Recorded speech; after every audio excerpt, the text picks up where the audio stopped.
सार वचन राधा स्वामी वार्तिक भाग दूसरा वचन 25। जब तक अपने वक्त के पूरे गुरु की टेक न बांधोगे कभी 84 से नहीं बचोगे। जो पिछले संतों के घर के हो और संतों की टेक रखते हो और अपने वक्त के पूरे सदगुरु पर भाव नहीं है और उनका वचन नहीं मानते हो तो भी 84 से नहीं बचोगे। क्योंकि पिछले जो संत हो गए हैं उनका भी यही हुक्म है कि वक्त के पूरे सदगुरु की शरण लो तो कारज होगा। वचन 26। इस मन मस्त को वही बस करेगा जिसको सच्ची चाह मालिक के मिलने की है। जैसे मस्त हाथी जंगल में फिरता है और जिधर चाहे उधर चला जाता है, कोई नहीं रोकता है, और जब हाथीवान का अंकुश उसके ऊपर लगा तब वही मस्त हाथी बादशाह की सवारी में आया और सुख से रहने लगा। इसी तरह जो गुरमुख हैं वही महल में दखल पावेंगे और जो निगुरे हैं वह 84 जावेंगे। इससे जहां तक हो सके गुरुमुक्ता करने में मेहनत करनी चाहिए और गुरु पूरा होना चाहिए। वचन 27। जो कुछ हम कहते हैं और सुनाते हैं वह मुझे जीवों के अधिकार के है। इस वक्त कोई पूरा अधिकारी नजर नहीं पड़ता है। जो बड़े परमार्थी कहलाते हैं वह सैकड़ों चेले करते हैं और चाहे गृहस्थी हो चाहे भेक विचार माला पढ़ाकर ज्ञानी बना देते हैं। सो ऐसे गुरु और चेले दोनों भर्म में पड़े हैं। उनको सिवाय अहंकार के और कुछ हासिल न होगा। और जो गुरु नानक के घर में हैं उनका यह हाल है कि ग्रंथ साहब को पोट बांधकर रख लिया है और आरती उतारते हैं और दंडवतें करते हैं और बहुत रोज तक ऐसा किया, पर ग्रंथ में से यह आवाज नहीं आई कि नाम चित्त आवे और सुखी रहो। और यह नहीं ख्याल करते हैं कि ग्रंथ साहब में सदगुरु संत की महिमा है, उनका भी खोज करना चाहिए या नहीं। और जो वचन गुरु ने इस वक्त के वास्ते फरमाया है उसको नहीं मानते। जरा पहले विचारो कि जब गुरु नानक प्रकट हुए थे तब ग्रंथ कहाँ था और उन्होंने अपने ही वचन से जीवों को समझाया होगा। इससे यह जाहिर है कि ग्रंथ की ताकत नहीं है कि संत बना देवें और संत ग्रंथ के आश्रय नहीं हैं, और संतों को ताकत है कि संत बना देवें और जब चाहें तब ग्रंथ रच लेवें। और बहुत से ऐसे हैं कि जिन्होंने 100 बार पाठ किया पर यह ख्याल में न आया कि ग्रंथ में क्या वचन लिखा है। ऐसे पाठ करने से कुछ काम न होगा। संत सदगुरु का खोजना लाजिम है कि जो सब भ्रम को मिटावें। सिवाय इसके 84 से बचने का कोई उपाय नहीं है। वचन 28। संतों का सत्संग ऐसा कल्पतरु है कि सब वासना दूर कर देता है, और कहते हैं कि कल्पतरु सब वासना पूरी कर देता है, पर आज तक किसी को मिला नहीं। लेकिन सत्संग तो निज कल्पतरु है, इससे बारंबार सत्संग करना चाहिए। बहुत न बन सके तो थोड़ा करे, पर सचोटी के साथ करे, कपट से न करे कि उसमें कुछ फायदा नहीं है। वचन 29। जैसे हीरा मोती को बींधता है पत्थर को नहीं बींधता है, इसी तरह संतों का वचन अधिकारी को असर करता है, अनधिकारी को फायदा नहीं करता। पर जो अनधिकारी भी बराबर सत्संग करता रहेगा तो एक रोज लायक सत्संग के हो जावेगा। पर दिक्कत यह है कि उससे सत्संग में ठहरा नहीं जावेगा। वचन 30। प्रथम धुंधुकार था, उसमें पुरुष सुन समाज में थे जब तक कुछ रचना नहीं हुई थी। फिर जब मौज हुई तब शब्द प्रकट हुआ और उससे सब रचना हुई। पहले सत्य लोक और फिर सत्य पुरुष की कला से 3 लोक और सब विस्तार हुआ।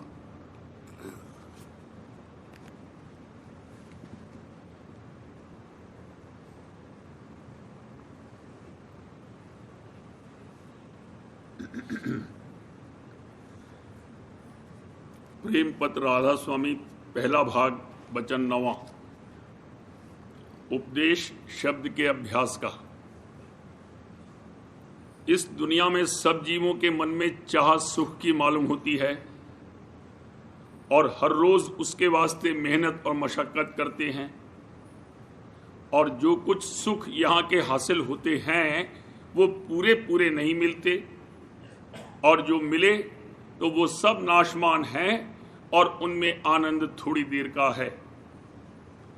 अक्लमंद वो है जो दुनिया के हाल और सुखों को देखकर कि कोई यहां ठहराव नहीं है, खोज यानी तलाश करे कि परम सुख जो हमेशा एक रस कायम रहे वो कहाँ है, और जबकि इस दुनिया के छोटे छोटे सुखों के वास्ते उम्र भर खपता रहता है और फिर वे सब सुख यहाँ के यहीं छोड़ जाता है, फिर उस सुख के लिए जो हमेशा एक रस रहे जरूर तवज्जो करना मुनासिब मालूम होता है।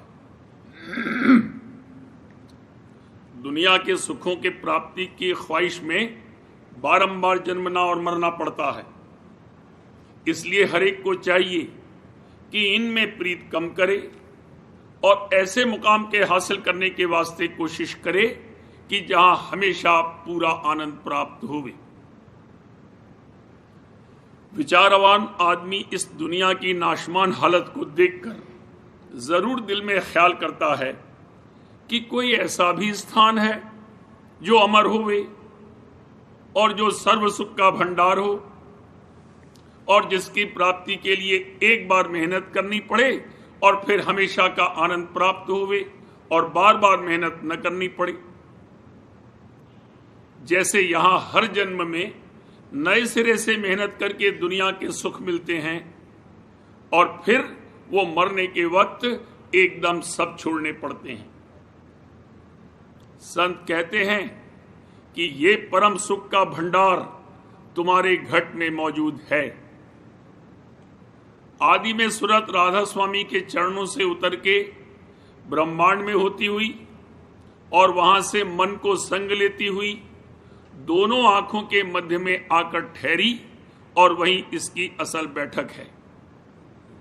फिर वहां से सूरत तमाम देह में फैली और एक एक सुख या एक एक किस्म का रस जो 10 इंद्रियों के वसीले से हासिल होता है, सूरत की एक एक धार का है जो इंद्रिय द्वारे बैठकर लेती है।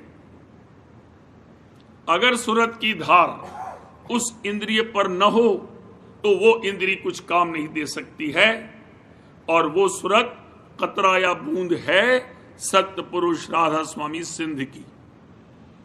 अब जबकि एक कतरा इस कदर सुखदायक है तो उस सिंध के सुख की क्या महिमा की जावे। संत फरमाते हैं कि जो सुख की सूरत के भंडार में है वो अविनाशी है, और वो देश भी अविनाशी है और तुम भी अविनाशी हो, पर मन और माया का संग करके इस मृत्यु लोक में दुख सुख और जन्म मरण भोगना पड़ता है।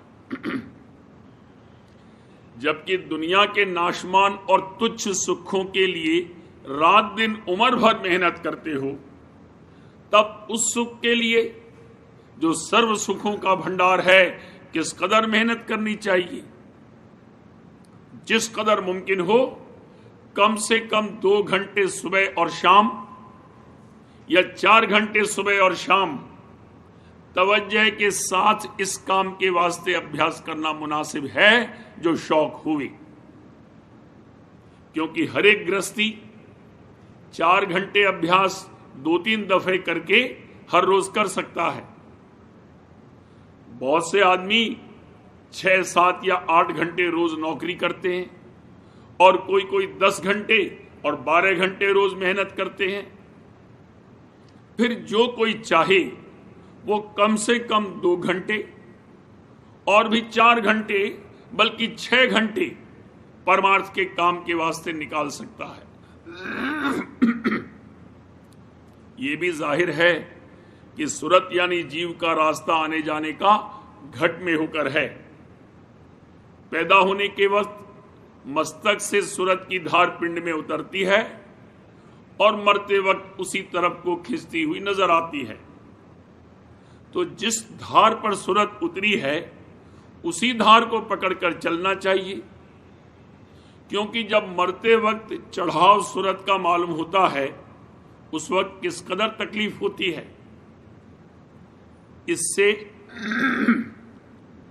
पेशतर से उसको रोजमर्रा आदत चढ़ने की उस मुकाम की तरफ डालनी चाहिए और इस अभ्यास में हर रोज नवीन आनंद मिलता जाएगा और मरते वक्त जो कष्ट या तकलीफ गृहस्थियों संसारियों को होती है वो अभ्यासी को नहीं होगी, बल्कि अंतर में खिंचाव के साथ आनंद बढ़ता जाएगा।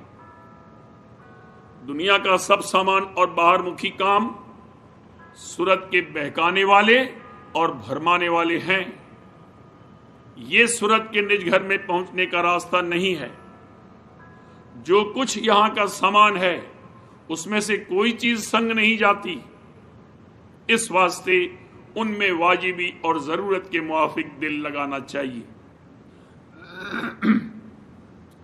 जो दुनिया के भोग विलास की चाह रखते हैं और जिन्होंने इसी देश को अपना वतन माना है और उसी के वास्ते मेहनत करते हैं, ऐसों के वास्ते संत मत नहीं है।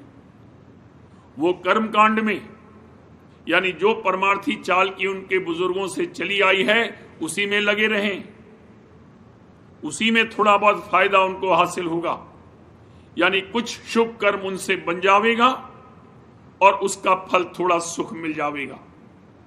पर ये जीव 84 के चक्कर और जन्म मरण से बच नहीं सकते। जिनको दुनिया और कुदरत का कारखाना देखकर जन्म मरण और देह के दुख सुख से बचने और मालिक से मिलने का शौक पैदा हुआ है, उनके वास्ते राधा स्वामी यानी संत मत है और उनको चाहिए कि जिस कदर बन सके विरह और प्रेम अंग लेकर सुरत और मन को शब्द में जो घट घट में भरपूर है लगावें और शब्द का भेद और जुगत चलने की भेदी से मालूम होवेगी। कोई दिन के अभ्यास से अंतर में खुद मालूम हो जाएगा कि किस कदर अभ्यास में तरक्की हुई और पर्चे भी मिलते जावेंगे और दिन दिन प्रेम बढ़ता जाएगा।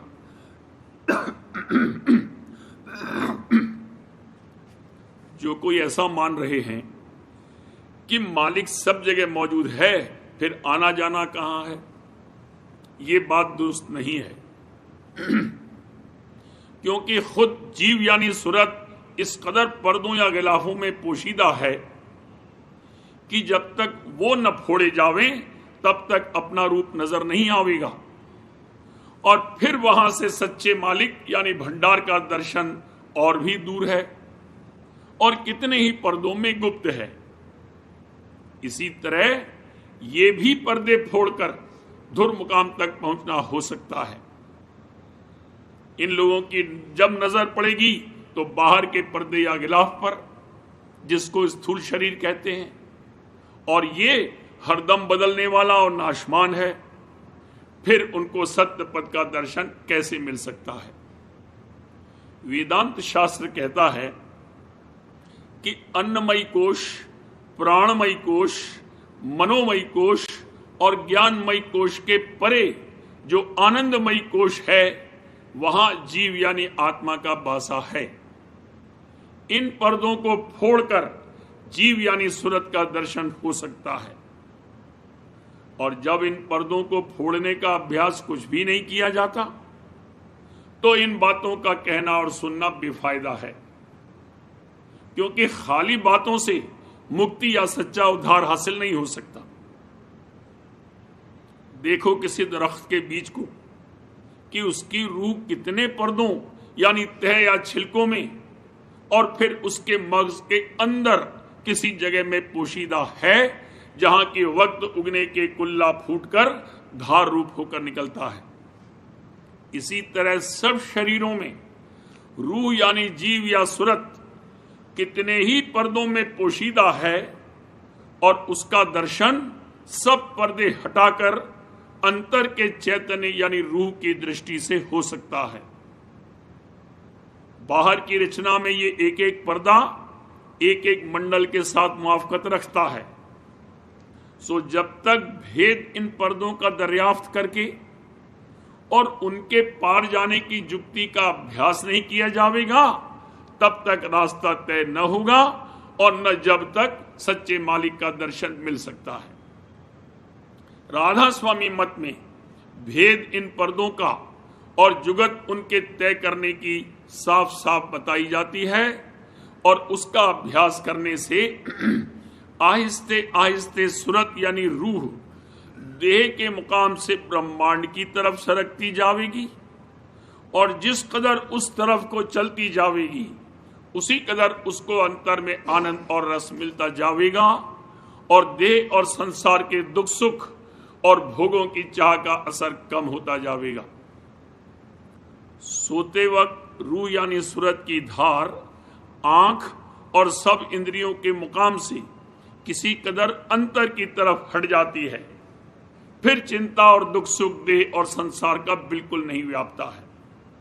इसी तरह से जब डॉक्टर लोग शीशी की दवा यानी क्लोरोफॉर्म सुंघाते हैं, उस वक्त बदन के काटने की तकलीफ नहीं मालूम होती, और ऐसे ही नशे की हालत में भी सूरत किसी कदर मामूली यानी आंख के मुकाम से सरक जाती है कि उसी वक्त सरूर यानी नशे का आनंद आ जाता है और चित्त भी उदार हो जाता है, क्योंकि उस वक्त कोई इसके पास आवे सबको उसी नशे की चीज चाहे जैसी कीमती होवे मिसल शराब या अफयून के खिला पिलाकर अपने मुआफिक नशे के सरूर में मस्त करना चाहता है, और दुनिया के सोच और फिक्र और रंज किसी कदर बिल्कुल हट जाते हैं या दूर हो जाते हैं, और इसका मन भी निष्कपट हो जाता है, क्योंकि नशे के वक्त में जो कोई इससे कोई भेद की गुप्त बात पूछे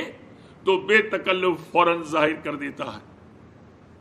अब ख्याल करना चाहिए कि जबकि नशे या क्लोरोफॉर्म की मदद से सूरत के थोड़े बहुत आंख के मुकाम से सरकने में इस कदर दुख और दर्द और फिक्र देह और संसार का दूर हो जाता है और अंतर में एक तरह का आनंद या रस आता है, तो जो कोई अभ्यास की कमाई से बाइख्तियार अपने यानी स्वतंत्रता के साथ चाहे जब अंतर में सूरत को इधर से हटाकर ऊपर को चढ़ाने की ताकत हासिल करेगा, उसको किस कदर कुदरत की ताकत नजर आवेगी और आनंद प्राप्त होगा, और सफाई रूह और मन की होती जाएगी, और देह और संसार के दुख सुख का असर दिन दिन कम होता जाएगा। इससे जाहिर है कि सच्ची मुक्ति और सच्चा उद्धार एक दिन इसी जुगत यानी सूरत शब्द की कमाई से हासिल होना मुमकिन है, और जो बाहरमुखी परमार्थी पूजा या चाले हैं या अंतर में हृदय और नाव के मुकाम के अभ्यास हैं, उनसे सच्चा उद्धार और रूह की अपने निज घर की तरफ चढ़ाई मुमकिन नहीं।